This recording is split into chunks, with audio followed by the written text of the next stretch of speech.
CM Gehlot और pilot के बीच छिड़ी जंग। क्या अब गहलोत छोड़ेंगे सीएम का पद? क्या राजस्थान कांग्रेस बदलेगी अपना सीएम? लोकसभा चुनाव में कांग्रेस को मिली करारी हार के बाद से ही पार्टी के अंदर अब कुछ ठीक नहीं चल रहा है। पार्टी के दिग्गज नेता एक दूसरे पर इस हार का पलड़ा झाड़ रहे हैं, यहां तक कि अपने पद से इस्तीफे देने की भी पेशकश कर रहे हैं। लेकिन कहीं ना कहीं सबसे ज्यादा कांग्रेस पार्टी में घमासान राजस्थान की सियासत में देखने को मिल रहा है। पार्टी के दिग्गज नेता लगातार एक दूसरे पर हार का ठीकरा फोड़ रहे हैं। जहां हाल ही में राजस्थान के उप मुख्यमंत्री सचिन पायलट ने कहा है कि लोकसभा चुनाव में कहां गलती हुई, इसके लिए हमने बूथवार रिपोर्ट मांगी है। लगभग 50,000 बूथ हैं। कांग्रेस पार्टी को उससे बहुत कम सीटें मिली हैं, जितनी हम उम्मीद कर रहे थे। ये चिंता का विषय है। कांग्रेस अध्यक्ष ने हार की जिम्मेदारी ली है, लेकिन इस पर ध्यान देने की जरूरत है। तो वहीं जोधपुर सीट से अशोक गहलोत के बेटे वैभव गहलोत की चुनाव में बुरी तरह हार हुई है, जिसका ठीकरा गहलोत ने सचिन पायलट पर फोड़ा है।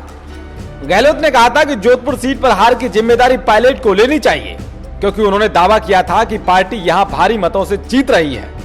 इससे साफ है कि हार के बाद गहलोत और पायलट के बीच सब कुछ ठीक नहीं है। साथ ही इस तरह की मीडिया में खबरें आई थी कि कांग्रेस के राष्ट्रीय अध्यक्ष राहुल गांधी ने बेटे को और पार्टी से ऊपर रखने के लिए सीएम गहलोत की आलोचना की थी। अब तक तो बात आरोप प्रत्यारोप पर टिकी थी, मगर अब बात राजस्थान में मुख्यमंत्री बदलने पर पहुंच गई है। जी हां, सही सुना आपने। राज्य में पार्टी दो धड़ों में साफ तौर पर बटी हुई दिखाई दे रही है। एक धड़ा मुख्यमंत्री अशोक गहलोत का समर्थन कर रहा है, तो दूसरा उप मुख्यमंत्री सचिन पायलट को मुख्यमंत्री बनाने की मांग कर रहा है। और 5 जून को कांग्रेस के एक विधायक ने खुलकर मुख्यमंत्री गहलोत के खिलाफ मोर्चा भी खोल दिया। कांग्रेस विधायक पृथ्वीराज मीणा ने कहा कि सचिन पायलट को मुख्यमंत्री बनना चाहिए, उन्हीं की वजह से बहुमत आया था। राजस्थान के मुख्यमंत्री अशोक गहलोत का प्रभाव नहीं रहा। उन्होंने कहा कि जाट उनसे नाराज, गुर्जर भी उनसे नाराज, वोट देगा कौन? युवा आदमी सीएम बनता है तो कुछ करता है। ये पहली बार नहीं है जब पार्टी के कुछ पदाधिकारी और नेताओं ने मुख्यमंत्री अशोक गहलोत के खिलाफ आवाज उठाई हो, बल्कि पार्टी की स्पष्ट सलाह के बावजूद लोकसभा चुनाव में करारी हार के लिए आत्ममंथन की मांग उठाते हुए पार्टी के तमाम पदाधिकारियों ने सीएम गहलोत के खिलाफ मोर्चा खोल रखा है।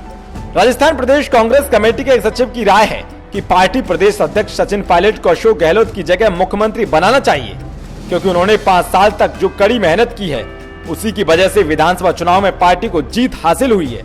अब देखना यह होगा कि जिस तरह से सचिन पायलट को सीएम बनाने की मांग उठ रही है, क्या वास्तव में पार्टी आलाकमान इस पर कोई फैसला लेगी। ये दुष्ट उपाध्याय, वीके न्यूज।